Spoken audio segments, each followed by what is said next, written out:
Dyer yn croesi at y postyn, Kevin! A fe nath y golwr ifanc Daniel Higgs yn dda i gael blaen I fysod at y bêl a'i throi hi dros y bar. Yn erbyn Rhestr, mae'n troi tu fewn ac heibio I Rhestr ac yn croesi'n beryglis! Arbediad rhyfeddol gan Alex Pennock, y cyffyrddiad gan Hawkins, ond arbediad rhagorol fanna. A siwt yn y byd a Pennock cadw'r bêl na allan.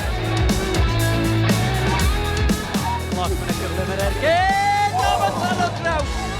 A mergyd gan Josh Lock, a dwi'n ama bod Alex Brown wedi cael blaen I fysedd at hwnna.